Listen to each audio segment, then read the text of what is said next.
아유, 안녕하세요. 안녕하세요. 안녕하세요. 반갑습니다. 범죄자의 불법 은닉 재산을 끝까지 추적해서 찾아내는 회계사 출신 경찰이십니다. 이진아 경위님이십니다. 아유, 안녕하세요. 반갑습니다. 안녕하세요. 직접 소개를 좀 해주시죠. 예, 안녕하십니까. 저는 경비 남부청 반부패 경제범죄수사대 범죄수익 추적팀 이진아 수사관이라고 합니다. 아, 그러시군요. 아, 이진아 수사관님. 아, 뭔가 등장하는 포스부터 뭔가 좀 예사롭지 않았는데 회계사 특채로 경찰이 되신 거예요? 네네. 이게 있습니까, 이런 게? 한 18년도, 19년도부터 회계사 공채가 이제 시작이 됐고 1기에서 저는 이제 2기로 들어가게 됐습니다. 아, 그렇군요.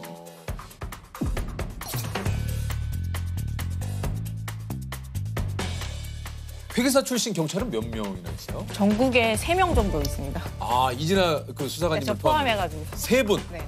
이야. 이게 3명밖에 없는 이유가 있습니까? 회계법인에 있다가 공무원으로 들어오면 연봉이 일단 한 3분의 1 정도 토막이 나고 네, 한 절반에서 3분의 1 정도로 줄어든다고 보시면 되고 그게 오! 이거 회계법인도 다른 게 3일 회계법인이네. 네네. 꽤가 아니라 엄청나게 엄청난 큰데요. 큰 회사로 여기. 하는데? 여기 연봉 무지하게 받으실 텐데. 그렇죠. 그럼 16년 차에 그 같은 동기분은 지금 거기 계시면 뭐 거의 뭐 이제 파트너 직전이거나 보통 매니저급, 시니어 매니저급인데 가끔씩 뭐 현타는 오긴 해요. 친구들 얘기 들어보면은. 어떤 때 좀 현타가 와요? 친구들 딱 이직하면서 자기 뭐 연봉이 뭐 얼마로 올랐네 그러면 집에 오면 약간 잠이 안 오긴 하더라고요. 맞아요. 사람이. 근데 연봉을 그래도, 3분의 1로 깎으면서까지 이게 경찰 특채에 지원을 하신 거예요? 네, 어떤 우연한 좀 계기가 있었는데요. 네. 제가 원래 다니던 회사에서 횡령 사건이 이제 뭐 내부 감사 이렇게 해가지고 밝혀져가지고 네. 제가 회계팀에 앉아 있었는데 횡령 규모를 좀 파악을 해달라고 하는 거예요. 그래가지고 막 주말에 야근도 하고 막 햄버거도 먹으면서 막 계속 막 보는데 이게 너무 재밌는 거예요. 막 원래 야근하면 하기 싫잖아요. 너무 짜증날 것 같은데. 왜냐면 나 퇴근해야 되는데 네, 지금 갑자기 일거리를 뚝 던져줬으니까. 네. 저 막 햄버거 막 먹으면서 감자튀김 막 먹으면서 하는데 너무 이게 재밌어가지고. 그게 너무 재밌었어요? 네, 돈이 어떻게 흘러가는지 이렇게 보는 게 너무. 이게 이제 어쨌든 전공은 회계시지만 결국 그 회계를 통해서 뭔가 범죄자를 찾아내는 거에 좀 재미를 느끼죠. 네, 약간 그래서 이런 것만 계속 하면 좋겠다라고 생각을 했었는데. 그 정도로 재밌으셨어요? 네, 그게 딱 그런 직업이 있더라고요. 아니 현재 경기 남부경찰청 범죄수익 추적 수사팀에 계신데 이 팀이 하는 일이 뭡니까? 보통 계좌로 추적을 하기도 하고요. 네. 계좌로 이제 범죄 수익금을 추적을 하기도 하고 회계장부나 뭐 세무 자료도 분석하기도 하고 압수수색도 같이 따라가 회계장부를 압수를 해오기도 하고 네, 그런 회계장부 있으면 이제 그걸 통해서 다른 자료들과 이제 조합을 해가지고 추적을 하기 이제 세팅을 딱 해놓죠. 보통 회계장부는 일반 계좌보다는 더 많은 이야기가 있어요. 보통 계좌는 유재석 씨가 조세호 씨한테 돈을 쏴주면은 이 2명의 이름만 남고 금액이 그쵸. 남잖아요. 근데 회계장부는 이게 어떤 목적으로 쐈는지 좀 더 많은 데이터가 있어요. 거기 안에는 한번 돈이 움직이더라도 보통 뭐 특수관계자 거래라던가 주주나 임원들에 대해서 같은 거래를 뭐 좀 더 보기도 하고 연도별로 봤을 때 조금 튀는 금액을 보기도 하고 혐의점을 뽑아내는데 적합한 분석 툴을 넣어서 보기도 하죠. 하지만 또 메인이 되는 게 이제 몰수 추징 업무인데요. 이게 이제 범죄자들이 범죄해서 이제 재산을 이제 막 모으고 은닉을 하잖아요. 그렇죠. 그런 걸 찾아서 기소 그다음에 판결까지 가기 너무 시간이 걸리잖아요. 근데 그 전에 그 재산들을 막 처분을 해버리면 그러면 안 되죠. 안 되니까 딱 동결시켜서 홀딩을 시켜놓는 거예요. 몰수 어. 추징금. 근데 왜 이렇게 몰수에 이렇게 환하게 웃으세요? 짜릿하죠. 범죄를 저지른 사람들의 그거를 딱 홀딩을 해서 그것을 일단 좀 피해 보신 분들에게 돌려줘야 되니까. 아니 수사관님 주로 어떤 범죄를 다룹니까? 저는 주로 사기, 네, 그다음에 뭐 횡령, 배임, 뇌물, 그다음에 뭐 도박도 하고 네. 주 경제 범죄 이제 금융 관련해서도 이제 돈이 왔다 갔다 그러는 그 범죄에 대해서 주로 다루고 그걸 주로 하십니까? 요거 어떻게 적성에 딱 맞습니까? 재밌어요. 지금도 아니 근데 막상 일로서 막 매번 그거 하면은 좀 약간 그러실 수도 있는데 너무 재밌어요. 보통 엑셀을 통해서 하는데 그 숫자를 보고 맞추고 하는 게 적성이 딱인 것 같습니다. 딱이에요. 그 쾌감. 네. 요즘 많이 보이는 뉴스 중에 하나가 기업 횡령. 예, 이런 것들이 좀 최근에 좀 많이 있었어요. 아니 근데 이게 참 한편으로는 그렇습니다. 이게 기업이라는 곳이 소위 말해서 그런 자금의 흐름 이런 것들이 굉장히 좀 시스템도 그렇고 잘 갖춰져 있지 않을까 했는데 이 알만한 그런 기업에서 이런 횡령 사건이 좀 자꾸 일어나는지 이게 참 궁금해요.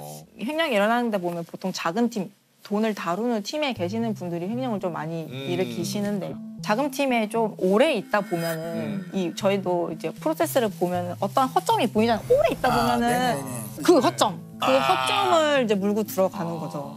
대부분 그 횡령한 돈을 그 탕진을 했다라고 이제 많이들 주장을 또 하고 형량을 선고받은 뒤에는 찾지 못하는 돈은 이게 어떻게 되는 겁니까?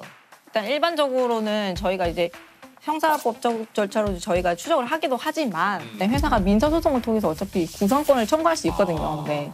근데 그렇게도 계속해서 아마 회사가 청구할 겁니다. 아 그렇군요. 기업 횡령을 좀 막을 수 있는 좋은 방법은 좀 없을까요? 보통 회사는 다 내부 통제 시스템을 다 갖춰놔요. 그래서 뭐 자금이 한번 꺼내질 때 뭐 우리도 은행에서 돈 꺼내가면 알림 오잖아요. 오죠. 그런 식으로 뭐 팀장님이나 뭐 부장님이나 사장님한테 뭐 알람이 가게 기초적이고 기본적인 통제 시스템만 잘 갖춰놓으면 언제든지 예방은 할 수 있죠. 근데 요즘에 혹시 그거 아세요? 농담처럼 이제 나오는 거긴 한데 소확행이라고 소소하지만 확실한 횡령이라고 해서 이게 막 떠돌아다니는데 이게 커피 믹스 10봉지 횡령입니까? 아니면은 법카로 커피를 긁고 내 포인트로 적립을 한다면 이거 횡령입니까? 이건 어떻습니까? 이론상 형법일 수 있죠. 타인의 재산이니까. 그렇지만 비례의 원칙이라는 게 있잖아요. 이게 어느 정도까지는 조그마한 것도 다 처벌을 하면은 그쵸. 네, 사회적으로 손실이죠. 자기가 약간 껌직하면 안 하는 게 맞아요. 그럼요. 아니 그 수사관님이 맡았던 사건 중 가장 큰 규모의 사건은 뭐가 있습니까? 불법 도박 사이트가 있었는데 네, 뭐 불법 도박 사이트는 일단 좀 흔하고 일단 도금액이 너무 커요. 네. 저희가 뭐 생각하는 뭐 수십억 단위가 아니라 뭐 몇백억 단위로 움직이기 때문에 네. 경기 남부경찰청 사이버수사대가 2013년부터 8년 동안 해외 불법 도박 사이트를 운영한 일당 3명을 검거를 했는데 요게 회원 2,000명의 판돈으로 입금한 범죄 수익만 900억. 와. 회원 2,000명의 판돈으로 입금한 900억 원의 그 차명 계좌가 발견이 됐지만 900억 원을 행방을 이걸 찾질 못해가지고 요게 이제 범죄 수익 추적 수사팀에 의뢰가 들어온 거라면서요. 네. 이게 재산이 꽤 많이 있을 텐데 도저히 못 찾겠다는 거예요. 그러니까, 행방이 묘연한 네, 거. 그러니까 그렇죠. 범죄자들은 없다, 다 썼다. 네, 그렇습니다. 예를 들면. 네. 제가 찾아드리겠습니다. 야. 그랬더니 옆에 표정이 있던, 약간 명탐정 코난처럼. 예. 옆에 있던 팀원들이 그렇게 호언장담하면 어떡하냐고, 못 찾으면 어떡하냐고. 근데 찾았어요? 네, 찾긴 찾았어요. 어떻게 찾았어요? 보통 도박 사이트 같은 경우에는 이제 자금 세탁을 많이 하거든요. 아, 그렇겠죠. 계좌를 또 계속 열기도 하고 주변 사람들도 분석할 자료가 너무 많아요.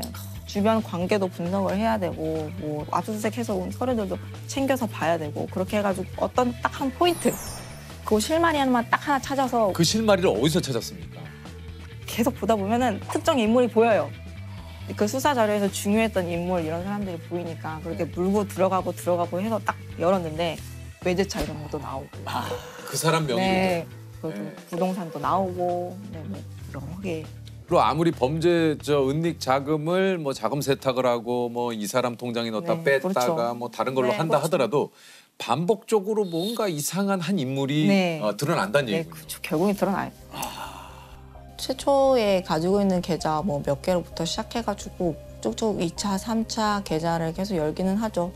그러면서 좀 더 혐의점이 높은 사람들의 계좌를 집중적으로 보기도 하고 계속 가지를 뻗쳐 나가는 거죠.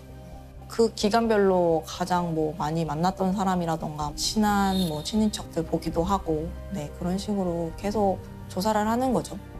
그러면 이제 그 이 차증 90억 원은 어떻게 되는 겁니까? 보통 이렇게 피해 재산이었는 경우에는 피해자한테 이제 나중에 아. 환불을 돌려주기는 하지만 네. 뭐 이런 불법 재산 같은 경우에는 이제 국가가 다시 귀속을 하죠. 이거는 이제 국가로 귀속이 네, 되는군요. 이게 좀 그 범죄자들의 은닉 수법도 트렌드를 좀 따라간다 그래요. 그렇죠. 왜냐면 이게 경제 상황이랑 맞물려 있는데 한정 우리 코인 막 부음 있을 때는 범죄자들도 코인에 넣어요. 아 그래요? 범죄 수익금 100만 원 집어넣는데 뭐 그게 10배 되기도 하고. 수익이 생기겠구나. 네네네. 이제 그 수익이 생겨도 애초에 유리한 자산은 범죄 자산이기 때문에 그 모든 것도 다 다 수익까지. 가져올 수 있어요. 피해자가 26만 명이나 됐던 사건도 있었다고 그래요. 26만 명이요? 다단계 사기 같은 경우인데, 네, 뭐 이게 온라인을 통해 가지고 어떤 뭐 사업을 해서 너희들한테 이제 수익을 다시 돌려주겠다 이런 식으로 접근해가지고 뭐 원금 보장, 뭐 고수익 이런 걸 이제 내세워 가지고 사람들 이제 끌어모아 가지고, 그러니까요. 네, 그런 게 되게 많습니다. 근데 처음에는 이게 수익을 또 꼬박꼬박 이걸 또 챙겨주니까. 네, 처음에는 이제 주는 것처럼 하는데 이제 점점 주는 수당이 이제 밀리기 시작하고 안 되겠다 싶어서 원금을 빼달라고 하면은 그때는 날라버려요. 야. 사기 수법도 나날이 진화를 그렇죠. 하는데 이게 그 SNS의 고수익 부업 투자 사기도 또 있다고 그래요.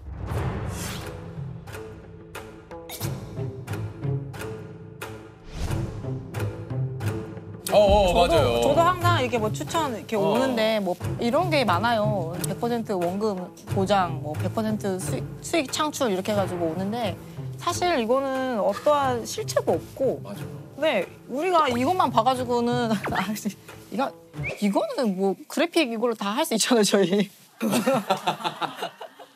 그러니까 이제 우리가 저런 거에 현혹이 네, 돼요. 이런- 이렇게 그쵸. 금융자산관리사, 국제공인재무설계 막 이러니까 어떤 단체인지 모르지만 상당히 이 사람이 대단한 사람인 것 같은 느낌이. 근데 저게 실제로 저랬는지 아닌지가 확인이 안 되는 그렇죠. 건데. 어떠한 법인인지도 모르고 그다음에 사업 구조도 모르고 또 이 사람이 누군지도 모르잖아요. 맞아요. 가족한테도 돈 안 맡긴다는데 원금 수익 보장해준다 그러고 고수익 창출해준다 그러면 일단 믿으면 안 돼요. 반이라고 보시면 되죠. 나는 안 그럴 거야 하지만 나도 모르게 당하는 경우가 진짜 있어요. 그럼요. 이런 건 중요합니다. 특히 조심해야 할 사기 수법들 뭐가 좀 있을까요? 그 요즘에 뭐 인공지능 시대다, 뭐 AI 시대다, 블록체인 시대다 막 이러면서 사람들 막 이렇게 현혹을 하는 사기꾼들이 있어요. 네. 이런 거 투자하면은 이제 몇 배로 수익을 벌 수 있어요. 이런 식으로 하는 건데 그냥 돈만 가져가는 거죠.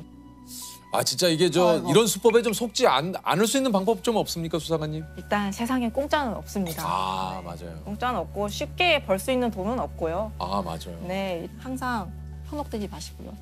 아니 근데 저는 이제 기본적으로 그런 생각이 좀 들어요. 그러니까 뭐냐면 뭔가 뭐 몇 배 수익을 보장을 한다, 뭐 한다.